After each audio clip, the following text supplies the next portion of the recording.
Today we are going to be walking through our Aoloa Street project, the kitchen, which was my favorite transformation in the entire project. Initially, this kitchen had a drop-down bar and cabinets, and the client actually never sat there to eat because it didn't make sense for her. So we leveled it out completely and added in these nice tall cabinets for extra storage, because in a small kitchen, storage is everything. So follow me and we'll talk more about this kitchen.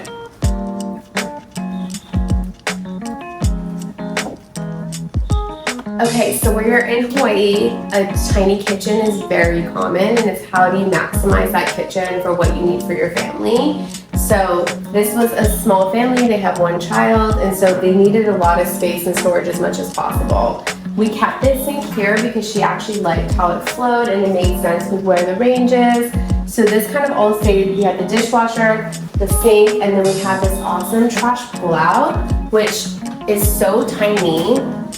But even in a tiny kitchen, you can get a trash pull-out, which I love. And then coming over here, we have Lazy Susans, which are my absolute favorite way to maximize a blind corner. If you can get the space, this is great because they come out and you're able, you can see, you're able to store all the things and pull out and kind of maximize that blind corner, which is my favorite thing ever. I'm also obsessed with floating shelves. Here in Hawaii, you're not allowed to legally have a wood shelf lower than 30 inches. So you'll see here that we kind of left this open for the cooking space, but I still think it really makes sense in how it frames the whole kitchen. And it's a great way to bring storage here without having to have overhead cabinets or upper cabinets and just make them feel too heavy. And then over here, we have another, this is called the Super Susan, and so it basically comes out, and it's another great way to maximize your corner space, because when you have a kitchen that's a U shape like this, the blind corners are everything. And over here is our 3-drawer. This is the only drawers in the entire kitchen, so we wanted to make sure that they made sense for what they were going to be using them for. We have our refrigerator, overhead cabinet, and then this is our little pantry area with these nice deep roll-out shelves so that you're able to store your pantry items here. I'm also obsessed with the hardware we did, these cute knobs, they're like a knob-stone mix, and then the brass hardware, I think it just brings it all together. I love this backsplash and this beautiful tile and how we kind of brought up and where the seams meet, and our oak shelves. I think it just really brought the whole thing together, and I absolutely love it. This is the primary bathroom. I'm so excited with how this turned out. It was a double vanity before, so we kept it a double vanity because the clients liked a his and hers thing.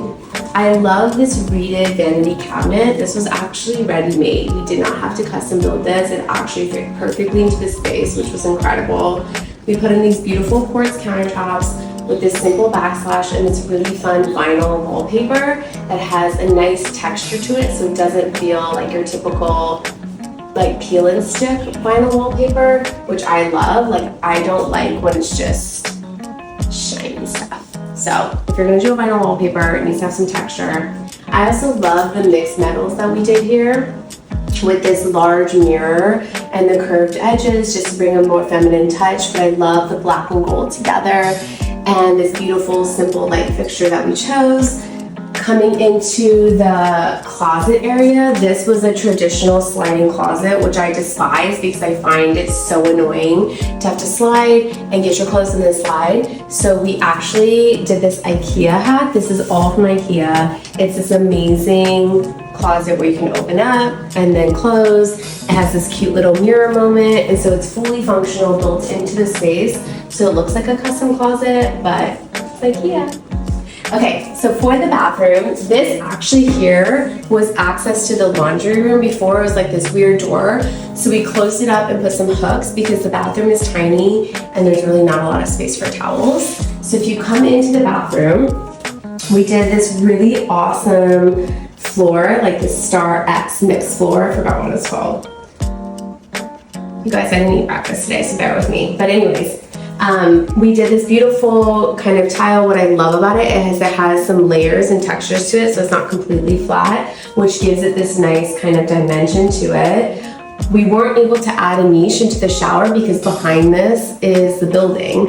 And so we added these shelves instead, which I always think is a better solution than having nothing. So if you can't do a niche, at least do built-in shelves so that you can put your products somewhere. I love the linear drain we chose. The brass hardware, of course, is always beautiful. And this wonderful shower door. I think this looks so much better than it did before, and I'm so excited with how it turned out. I'm going to take you through our Aoloa Street Project guest bathroom today. I'm so excited with how this turned out. It definitely was not as much of a priority as the kitchen or the primary bedroom, but this was for her son, and I think it turned out so great. We ended up keeping the same vanity because it was actually in really great condition and she had no issues with it, and we just changed the cabinet bowls.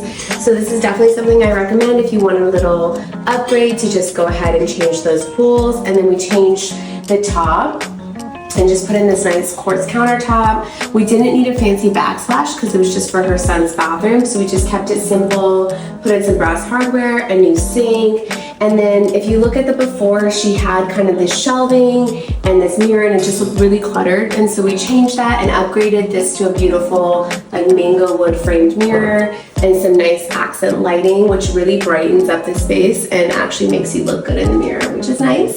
And then over here, she had this like weird door that just didn't make sense because no one was ever using the vanity and the shower at the same time, so we didn't need that privacy just for her son.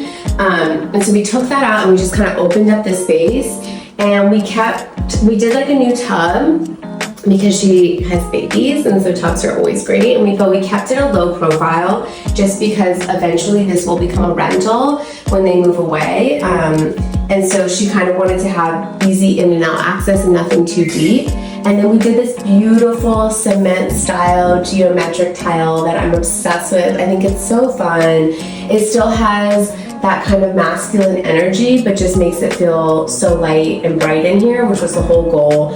Added some new brass hardware, a brass glass sliding door, and there you have it. This is the guest bathroom. I'm so excited with how it turned out. I'm also obsessed with the hexagon flooring that we did. We just kept it really light because we wanted this guy to be our masterpiece. I hope you enjoyed it.